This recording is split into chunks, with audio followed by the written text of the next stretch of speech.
আসসালামু আলাইকুম। আমন্ত্রণ জানাচ্ছি আমার দেশ মর্নিং নিউজে। পুরো সংবাদ জুড়ে আপনাদের সঙ্গে আছি আমি হুমায়রা নাওচিন। দর্শক, শুরুতেই জানিয়ে দেব সংবাদ শিরোনাম। ঢাকা টাঙ্গাইল মহাসড়কে ট্রাক উল্টে নিহত 15। ঢাকা মাওয়া এক্সপ্রেসওয়েতে সড়ক দুর্ঘটনায় নিহত 1, আহত 3। জঙ্গল সলিমপুরে র্যাবের ক্যাম্পে ইয়াসিন বাহিনীর হামলা। বাংলাদেশি পাসপোর্টে ইসরায়েল ব্যতীত লেখা ফেরায় ফিলিস্তিনের সন্তোষ। কঙ্গোর হাসপাতাল থেকে পালিয়েছেন ইবোলা আক্রান্ত 18 রোগী। যুক্তরাষ্ট্র ইরান শান্তি চুক্তির আশায় কমল তেলের দাম। শেষ ম্যাচে চোট পেলেন মেসি, বিশ্বকাপে খেলা নিয়ে উদ্বেগ। দর্শক, শুনছিলেন সংবাদ শিরোনাম, এবারে বিস্তারিত। ঢাকা টাঙ্গাইল মহাসড়কে ট্রাক উল্টে নিহত 15। সোমবার ভোর 4টার দিকে মহাসড়কের সরাতৈল দক্ষিণপাড়া এলাকায় এ দুর্ঘটনা ঘটে।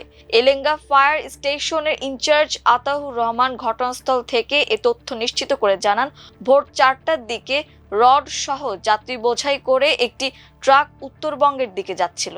পথে ঢাকা টাঙ্গাইল মহাসড়কের সরাতৈল দক্ষিণপাড়া এলাকায় নিয়ন্ত্রণ হারিয়ে রাস্তার পাশে খাদে পড়ে উল্টে যায় ট্রাকটি। এতে ট্রাকের নিচে চাপা পড়ে 15 জন নিহত ও 6 জন আহত হয়েছেন। আহতদের উদ্ধার করে টাঙ্গাইল সদর হাসপাতালে নেওয়া হয়েছে। ঢাকা মাওয়া এক্সপ্রেসওয়ের মুন্সিগঞ্জের শ্রীনগর উপজেলায় পৃথক দুটি সড়ক দুর্ঘটনায় এক ট্রাক চালকের মৃত্যু হয়েছে। এই দুর্ঘটনায় একটি প্রাইভেট কারের 3 যাত্রী আহত হয়েছেন। সোমবার ভোর রাতে দোগাচি ও সমসপুর এলাকায় এসব দুর্ঘটনা ঘটে। নিহত চালকের নাম মোহাম্মদ হোসেন। তিনি চুয়াডাঙ্গা জেলার বেলগাছি মুসলিম পাড়ার বাসিন্দা। শ্রীনগর ফায়ার সার্ভিসের স্টেশন অফিসার দেওয়ান আজাদ হোসেন জানান, রাত 2টার দিকে দোগাছি সেনা ক্যাম্পের সামনে দুটি মাল বোঝাই ট্রাকের সংঘর্ষের খবর পেয়ে ফায়ার সার্ভিস ঘটনাস্থলে পৌঁছে উদ্ধার কাজ শুরু করে। এ সময় এক ট্রাক চালক গুরুতর আহত অবস্থায় গাড়ির ভেতরে আটকা পড়েন। পরে তাকে উদ্ধার করে হাসপাতালে নেওয়া হলে কর্তব্যরত চিকিৎসক মৃত ঘোষণা করেন। অন্যদিকে রাত 3টার দিকে এক্সপ্রেসওয়ের সমসপুর যাত্রী ছাউনির সামনে মাওয়ামুখী লেনে বাস প্রাইভেট কার বাসের ত্রিমুখী সংঘর্ষ ঘটে। এতে প্রাইভেট কারে 3 যাত্রী আহত হন। আহতরা হলেন মোহাম্মদ তৌফিক সিদ্দিক বগুড়া, সিনথিয়া ফরিদপুর ও হামিদা সিরাজগঞ্জ। ফায়ার সার্ভিস সূত্রে জানা যায়, দুর্ঘটনার পর এক্সপ্রেসওয়ের উভয় স্থানে দীর্ঘ যানজটের সৃষ্টি হয়। ফলে ভোররাত থেকে কয়েক ঘন্টা যাত্রী ও পরিবহন চালকদের দুর্ভোগ পোহাতে হয়। পরে সংশ্লিষ্ট কর্তৃপক্ষের তৎপরতায় যান চলাচল স্বাভাবিক করা হয়। বর্তমানে নিহতের মরদেহ হাইওয়ে পুলিশের হেফাজতে রয়েছে। পৃথক ঘটনায় আইনগত প্রক্রিয়া চলমান রয়েছে। চট্টগ্রামের সীতাকুণ্ডের জঙ্গল সলিমপুরে ক্যাম্পে গুলি করা হয়েছে বলে জানিয়েছে র্যাব। সন্ত্রাসী ইয়াসিন বাহিনীর সদস্যরা গুলি চালিয়েছে বলেও র্যাব জানায়। গতকাল রোববার দিবাগত রাত 2টার দিকে এ হামলা চালানো হয়। র্যাব বলছে, আত্মরক্ষার্থে তারা পাল্টা গুলি ছুড়েছে, তবে হতাহতের বিষয়ে কিছু জানা যায়নি। র্যাব 7 চট্টগ্রামের অধিনায়ক লেফটেন্যান্ট কর্নেল হাফিজুর রহমান রাত 3:30টার দিকে বিভিন্ন গণমাধ্যমে পাঠানো খুদে বার্তায় এ তথ্য জানান। সেখানে অতিরিক্ত বাহিনী মোতায়েন করা হয়েছে। চট্টগ্রাম নগরের বায়েজিদ ফৌজদারহাট সংযোগ সড়ক ধরে এগুলে এশিয়ান ইউনিভার্সিটি ফর উইমেনের বিপরীত দিকে একটি সড়ক ঢুকে গেছে পাহাড়ের ভেতরে। সেই পথেই শুরু সলিমপুর। জঙ্গল সলিমপুর ও আলীনগর মূলত দুটি অংশে বিভক্ত এলাকা। জেলা প্রশাসনের তথ্য মতে এখানে 3100 একর খাস জমি রয়েছে। দীর্ঘদিন ধরে এলাকাটি নিয়ন্ত্রণ করে আসছে বিভিন্ন ভূমিদস্যু ও সন্ত্রাসী গোষ্ঠী। বাংলাদেশি পাসপোর্টে ইসরায়েল ব্যতীত লেখা ফেরানোর সিদ্ধান্তে সন্তোষ প্রকাশ করেছেন ঢাকায় নিযুক্ত ফিলিস্তিনের রাষ্ট্রদূত ইউসুফ এস ওয়াই রামাদান। রোববার ঢাকার ফিলিস্তিন দূতাবাসে আয়োজিত এক অনুষ্ঠানে তিনি এই সন্তোষ প্রকাশ করেন। ফিলিস্তিনের রাষ্ট্রদূত বলেন, বাংলাদেশ সরকার সিদ্ধান্ত নিয়েছে বাংলাদেশি পাসপোর্টে পুনরায় ইসরায়েল ব্যতীত শব্দটি লেখা থাকবে। ফিলিস্তিনিদের প্রতি সংহতি জানানোর জন্যই এই সিদ্ধান্ত। আমরা এই সিদ্ধান্তকে স্বাগত জানাই। ফিলিস্তিনের নাকবা দিবস উদযাপন উপলক্ষে ঢাকার ফিলিস্তিন দূতাবাসে এক অনুষ্ঠানের আয়োজন করা হয়। অনুষ্ঠানে প্রধান অতিথি ছিলেন তথ্য ও সম্প্রচার মন্ত্রী জহিরুদ্দিন স্বপন। অনুষ্ঠানে প্যালেস্টাইন 36 নামে একটি চলচ্চিত্র প্রদর্শন করা হয়। ইবোলা প্রাদুর্ভাবের কেন্দ্রস্থল ডেমোক্রেটিক রিপাবলিক অব কঙ্গোর মংবোওয়ালু শহরের একটি স্বাস্থ্য কেন্দ্রে হামলা ও অগ্নিসংযোগের ঘটনায় আতঙ্ক ছড়িয়ে পড়েছে। স্থানীয় ক্ষুব্ধ বাসিন্দারা চিকিৎসা কেন্দ্রের একটি তাঁবুতে আগুন ধরিয়ে দিলে সেখানে থাকা 18 জন সন্দেহভাজন ইবোলা রোগী পালিয়ে গেছেন। এখন পর্যন্ত তাদের কোনো খোঁজ পাওয়া যায়নি বলে জানিয়েছেন স্থানীয় হাসপাতাল পরিচালক ডাক্তার রিচার্ড লোকুদি। তিনি জানান, শুক্রবার রাতে একদল বিক্ষুব্ধ মানুষ চিকিৎসা কেন্দ্রে ঢুকে ডক্টরস উইদাউট বর্ডার্স পরিচালিত তাঁবুতে আগুন ধরিয়ে দেয়। সেখানে নিশ্চিত ও সন্দেহভাজন ইবোলা রোগীদের চিকিৎসা দেওয়া হচ্ছিল।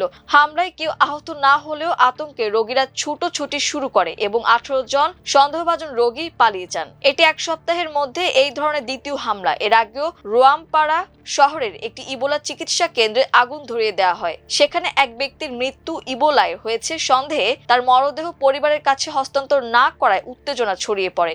ইবোলায় মৃত ব্যক্তির দেহ অত্যন্ত সংক্রামক হওয়ায় কর্তৃপক্ষ বিশেষ সতর্কতার সঙ্গে দাফনের ব্যবস্থা করছে। তবে এই নিয়ে পরিবার ও স্থানীয়দের মধ্যে ক্ষোভ তৈরি হচ্ছে। গত শনিবার রোয়ামপাড়ায় কঠোর নিরাপত্তার মধ্য দিয়ে ইবোলা আক্রান্তদের গণদাফন সম্পন্ন হয়। রেড ক্রসের টিম লিডার ডেভিড বাসিমা জানান, স্থানীয় যুবকদের বাধা ও প্রতিরোধের মুখে তাদের কাজ করতে হয়েছে। নিরাপত্তার জন্য সেনা ও পুলিশ মোতায়েন করা হয়।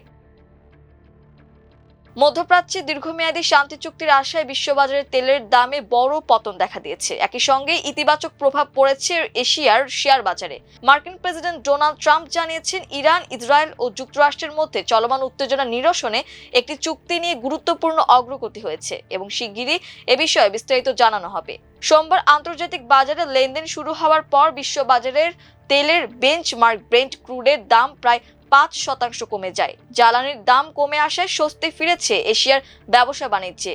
এর প্রভাবে জাপানের প্রধান শেয়ার সূচক নিক্কেই 225 প্রায় 2.5% বেড়ে নতুন উচ্চতায় পৌঁছেছে। বিশ্লেষকরা বলছেন, মধ্যপ্রাচ্যের জ্বালানির ওপর ব্যাপক নির্ভরশীল হওয়ায় চলমান সংঘাতের কারণে জাপান ও দক্ষিণ কোরিয়ার সবচেয়ে বেশি অর্থনৈতিক ঝুঁকিতে ছিল। সম্ভাব্য এই চুক্তির অন্যতম প্রধান লক্ষ্য হচ্ছে কৌশলগতভাবে গুরুত্বপূর্ণ হরমুজ প্রণালী নৌপথ পুনরায় সচল করা। গত 28 ফেব্রুয়ারি সংঘাত শুরুর পর থেকে এই গুরুত্বপূর্ণ জলপথ কার্যত অচল হয়ে পড়ে।